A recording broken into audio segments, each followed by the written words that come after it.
विधानसभा निवडणुकीपूर्वी राज्यातील शेतकऱ्यांना कर्जमाफी देण्यासह अन्य आश्वासनांची पूर्तता तात्काळ करावी, तसेच सामान्य जनतेच्या समस्या मार्गी लावाव्यात अशी मागणी काँग्रेस पक्षाच्या वतीने जिल्हाधिकाऱ्यांना दिलेल्या निवेदनात करण्यात आली आहे।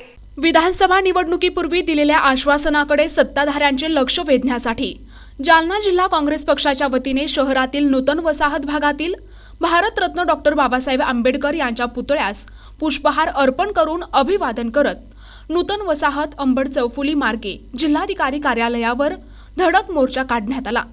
खासदार डॉक्टर कल्याण काळे, माजी आमदार कैलास गोरंट्याल, माजी आमदार नामदेव पवार, काँग्रेस जिल्हाध्यक्ष राजाभाऊ देशमुख यांच्या नेतृत्वात हा मोर्चा काढण्यात आलाय। या मोर्चानंतर शिष्टमंडळाने जिल्हाधिकारी यांना विविध मागण्यांचे निवेदन दिले आहे। आंदोलनाच्या संदर्भात काय म्हणा? आज जिल्हा काँग्रेस कमिटी जालना आणि जिल्हा काँग्रेस कमिटी जालना शहर यांच्या वतीने आज मोर्चाचं आयोजन करण्यात आलं होतं।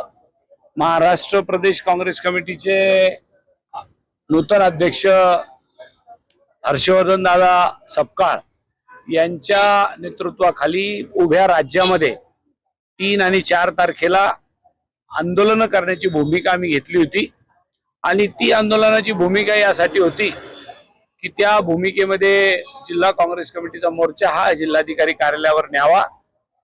आजच्या मोर्चामध्ये आपले प्रभारी माजी आमदार नामदेवरावजी पवार साहेब आणि माजी आमदार कैलास गोरंट्याल साहेब आणि ज्यांच्या नेतृत्वाखाली हा मोर्चा केला ते जिल्हा काँग्रेस कमिटीचे अध्यक्ष राजाभाऊ देशमुख या सगळ्या मंडळीने आज कलेक्टर महोदयाला माझ्या समेत निवेदन दिलं।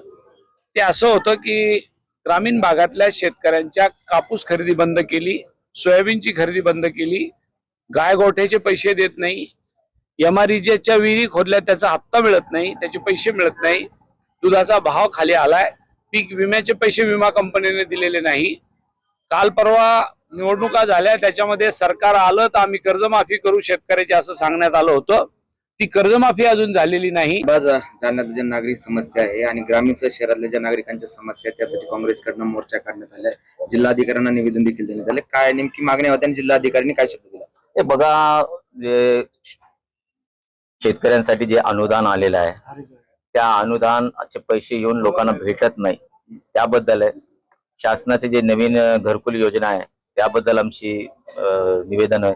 आणि नागरिक समस्या आपली जी जालन्याची त्यात आमच्या घंटागाडी वेळेवर येत नाही, कचऱ्याचे ढिगार पडलेले, पाणीचं काही नियोजन नाही, या विषयावर आमची चर्चा झालेली आहे। आणि आम्ही कलेक्टरला सांगितलं आपण स्वतः 2-4 दिवस अगोदर मोटरसायकलवर तुम्ही फेरफटका मारला, तुम्हाला जालन्याची अवस्था दिसलेली आहे। म्हणजे जालन्याच्या 3 लाख लोकांना कोणत्याही प्रकारची नागरिक सुविधा भेटत नाही। महानगरपालिका फक्त नामासाठी झालेले, पण त्याचं प्रत्यक्ष महानगरपालिकेसारखं काही काम होत नाही, त्यावर आपण लक्ष द्यावं म्हणून आम्ही निवेदन दिले। NTV news Marathi, Jalna.